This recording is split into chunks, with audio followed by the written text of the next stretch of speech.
Hey guys, thanks for tuning in to another video on ForgottenWeapons.com. I'm Ian McCollum, and today we are back with a new iteration of the Cheek Pistol. This is a concept that my friend Rhett Neumayer over at Demonstrate Concepts introduced me to, and it's the idea of literally having a pistol, not a brace, not a stock, anything like that, just an actual pistol where you have 3 points of contact because you use both hands and literally your cheek. Now, he is doing this with like a Kel-Tec 22, which works left-handed, but not hugely. One of the big problems with coming up with pistols that can be adapted to this is, well, there are two issues. First off is you have to have a red dot, because if you've got a pistol up here, you're not going to be able to use the normal iron sights. Secondly, you need a pistol that doesn't have a traditional Browning-style slide, because if you have a pistol right here and the slide goes flying back and forth, it's just going to shred your face. So the Kel-Tec is a decent option, and you can put a really high red dot mount on it, but I was looking at what else I have, especially things that will work for this concept for a left-hander, and the Calico Liberty 900 pistol, or Liberty 950, M950 pistol, is downward ejecting. This is roller delayed, just like an HK, downward ejecting, and the magazine sits right up here on the back and actually acts as a really ideal cheek rest. The problem is there was no red dot mount for something like this, and so I went to some of my other friends at Diamondback Tactical in Tucson, and they fabricated this pretty nifty little red dot mount for me. The front arm here of the Calico, it holds the original front sight. It's solid metal, it's connected to the barrel, it's connected to the frame, it's nice and stable, and what they did was put on a mount here that will hold a red dot at the proper height for me to see with my cheek rested on the magazine, and I can grip the gun like this. So one hand on the pistol grip, one hand wrapped around the optic, and resting on the cheek. Now the idea is that this gives you better accuracy and faster repeated shots than a traditional pistol. There we go. So there's the concept. And I have a really nice picture through the red dot here. This is an old red dot I've had for a long time. It's an old Burris Fastfire.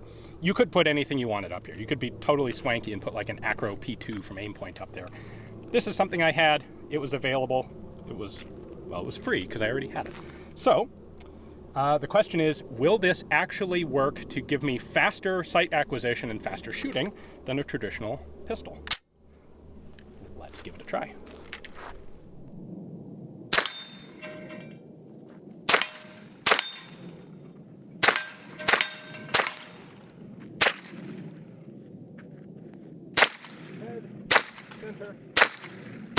Head, center. All right, now the big question is, how about the spinner? Because I can run a spinner with a traditional pistol, and I can do it in a single magazine, 16, 17 rounds.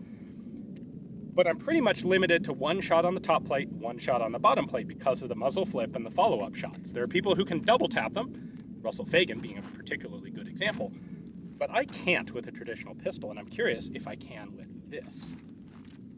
Ready?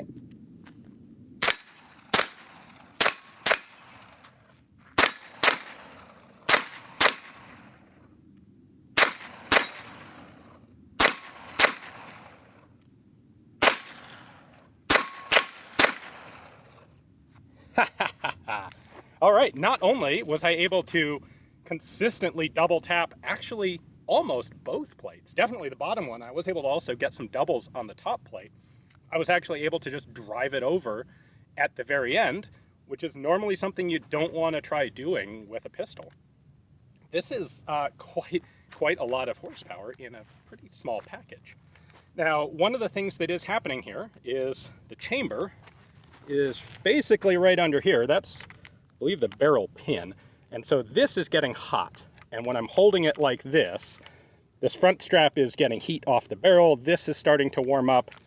Doesn't help that we're out in the desert and it's probably approaching 100 degrees out here.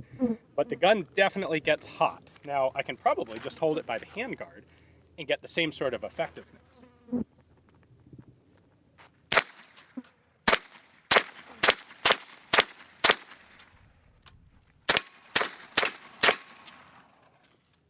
till I run out of ammo, which is a remarkable achievement with a Calico magazine.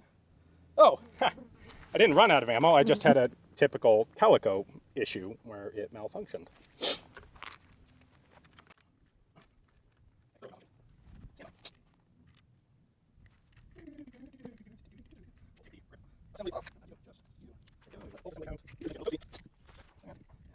Pull that out. There we go.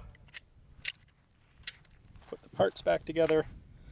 So I like the I like the cheek pistol concept. There are some issues with the Calico execution. There we go. You know what? It's okay, so you have to totally field strip the pistol to fix it, but can fix it. I guess that's something. There we go.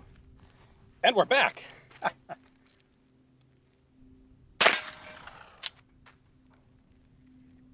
And now I think I actually am out of ammo. Yeah, that was the last round. All right, so this has been my funky cheek pistol experiment, which I like. It's interesting that all of the cheek pistol designs are pretty much handicapped by the base platform guns. Like your choice is Calico here or Kel-Tec. You know, not what a good set of choices.